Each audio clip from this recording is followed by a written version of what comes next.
People don't realize what we're laughing about. Okay, we're gonna let you in on this. It's like, I'm sorry, I'm apologizing to the world because I called the man what he is. That's right. And with that.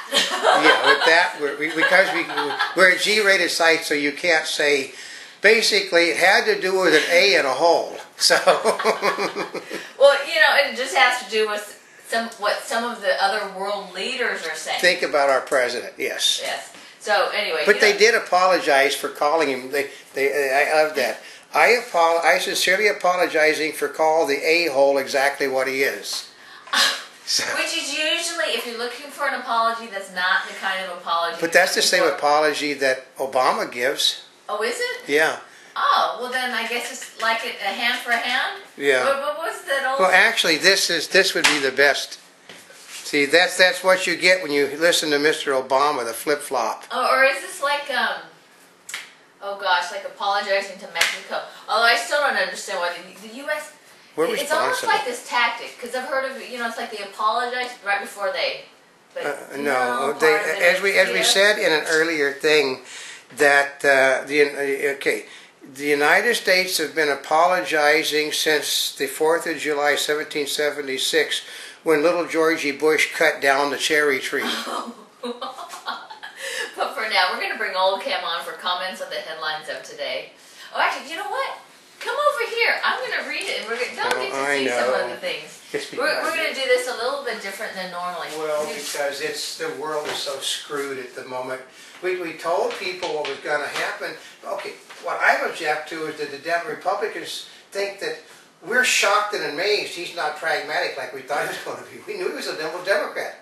He's a liberal Democrat. He's not changing his spots. He's not doing anything that he promised people he was going to screw you, and you just didn't pay attention. Well, in part, he did promise change, and part of it is because you've got Reid, you've got Pelosi, and you've got Obama.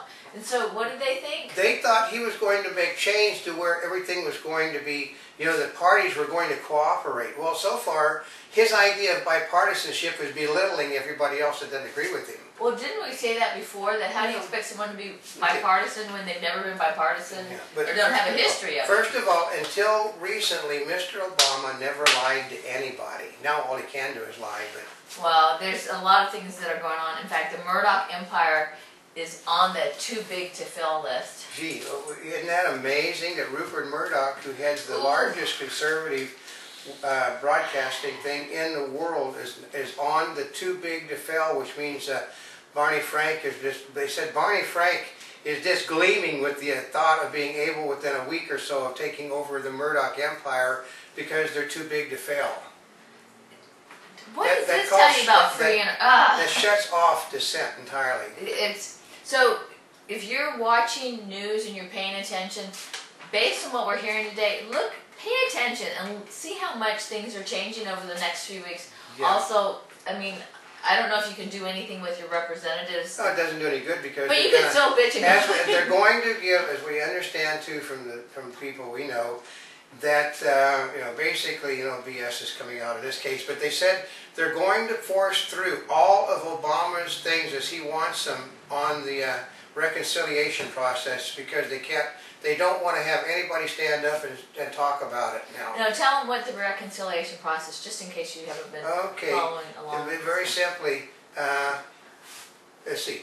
Do you approve of this bill or not approve of this bill? No. Ayes have it. That's the reconciliation bill. Basically, the ayes always have a reconciliation bill if your party's in control. Well, and part of it is they figured if they've got 50 and then they've got the vice president, then they've got a majority. That's right. So they always say the ayes have it then. But we already know that there are at least 10 members of the United States Senate that aren't going to support him. But they're still going to pass the bill. All the Republicans... Well, actually, do you think if any of the Democrats stand up?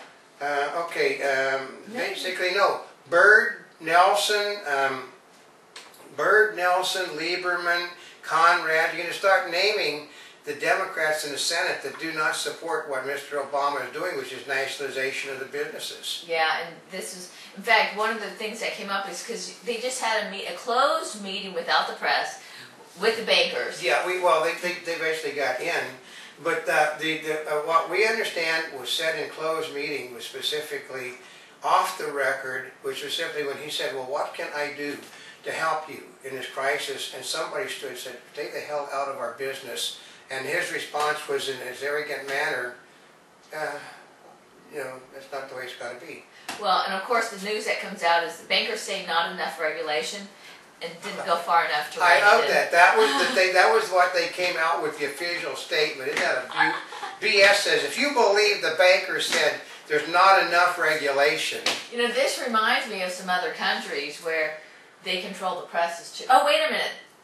That is coming, isn't it? Well, I heard another, last night I heard, one of the talk show people basically had this, didn't get on the air, but it's all over the place. They asked, he said, you know what the modern definition for communism is? Barack Hussein Obama. We won't tell you which one, but it was a late night talk show. And they trimmed it from the show. Ooh. On a show where they typically do not edit. Where they do not edit. Mm-hmm. Well, besides that, there is some other news because Miley Cyrus is too much of a diva. And she's 16 years old. 16-year-old girls are all, they're all drama queens. Oh, guys, that's what happens when you're 16. I mean, this is the girls that sit around and they don't go to gym classes, they don't go to classes, they sit in the bathroom and smoke their bloody cigarettes. The place, you go by the bathroom and there's just walls of smoke coming out and the teachers, oh God, the 16-year-olds are out. I know. Obama wants the UN to handle finances of the world and set executive pay compensation for all companies too big to fail. That's right. And their subsidiaries, which means if you're a business that does a business that is too big to fail, you are going to be included in that now. What? Wait, say that again. If you're a business that does a business with a business that is too big to fail, your compensation package will be set by the United Nations if he gets his way. So basically, say for example, if you work with an automotive company. Yeah. Yep. Say you're a person that washes the cars on the automobile lot. And you own your own business, and you have people that... Basically, you're now included in them setting how much of an hourly wage you'll get or how much you can take home a year. That's ridiculous. Well, they feel that anybody making more than $200,000 a year now is a criminal. Well, and part of this is that they want the UN to handle it. They're not even talking about the United States. So now we're taking our policies. We're trying to get the UN. I know, the UN basically was basically, 2/3 of the United Nations General Assembly are Muslims. You can guess what that's going to end up like. Did anybody see this whole thing? 16 out of the top 20 dictators in the world are Muslim. And this is from Parade Magazine last weekend. And 2/3 of the United Nations are Muslim, and we have a president of the United States that's basically a Muslim. So is there any connection to any of this? I mean, first of all, we're the United States, as every country. They should control their own country. Yeah. Why would you give up your rights to have somebody else? It's ridiculous. Right. Okay. Tesla targets broader audience with electric sedan. They're going to ask Obama for $350 million to turn out a $47,000 people's car.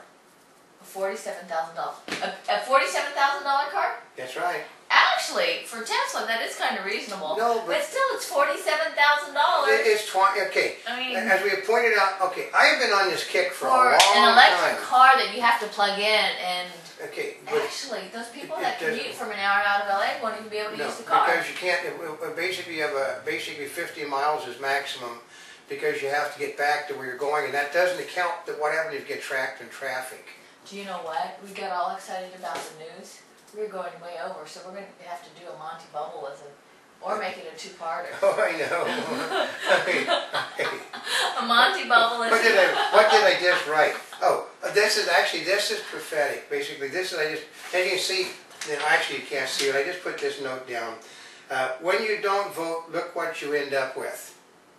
So all of those people that sat on their hands because they didn't like John McCain, all those people that didn't go out and vote, you're responsible for what may happen to our country. And like I said, I'm not really concerned about right now. I'm looking for the god-awful problem in Republicans.